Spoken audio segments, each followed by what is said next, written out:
তরকারি দিয়ে মুড়ি খেতে আমি কিন্তু খুব ভালোবাসি। তোমরা কারা ভালোবাসো আমাকে কমেন্টে জানিও। এখানে একটা নিরামিষ তরকারির রেসিপি তোমাদের সামনে শেয়ার করছি। তো চলো শুরু করা যাক। প্রথমেই কড়াইতে সাদা তেল গরম করে তাতে 5 ফোড়ন দিয়ে দিয়েছি। এবার তার মধ্যে কেটে রাখা আলুগুলো দিয়ে দিয়েছি। আলুগুলোকে ভালো করে ওই 5 ফোড়নের মধ্যে একটু ভালো করে নাড়াচাড়া করে নিলাম।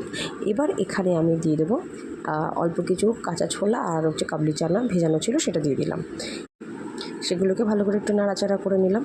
এবার এখানে আমি স্বাদ মতন লবণ দিয়ে দিলাম, দিয়ে আবার ভালো করে নাড়াচাড়া করে নিলাম।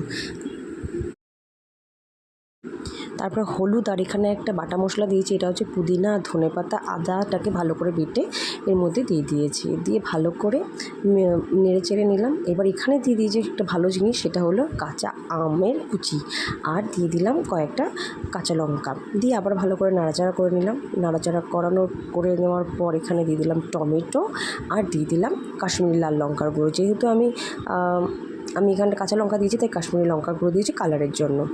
এবার দিয়ে দিলাম উষ্ণ গরম জল দিয়ে দিলাম পরিমাণ মতো, আলুগুলো গলে যাওয়ার জন্য। এবার ভালো করে নাড়াচাড়া করে এবার দিয়ে দেবো ঢাকা দিয়ে রেখে দেবো বেশ কিছুক্ষণ, অন্তত 10-15 মিনিট পর ঢাকা খুলে দেখবো যে আলুগুলো ভালো করে গলে গেছে কি না। গলে যাওয়ার পর আমি এখানটায় আলুগুলো ভালো গলে গেছে কিনা সেটা দেখার জন্য একটা হাতার সাহায্যে একটু আলুগুলোকে থেতো করে নিচ্ছি। দেখছি ভালো বেশ গলে গেছে। ব্যাস, আর কটা আলু একটু গলিয়ে দিলাম যাতে তরকারিটা একটু মাখো মাখো হয়।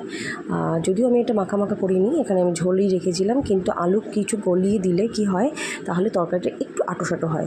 সেই জন্য এখানটা আলুটাকে একটু নরম করে গলিয়ে দিলাম।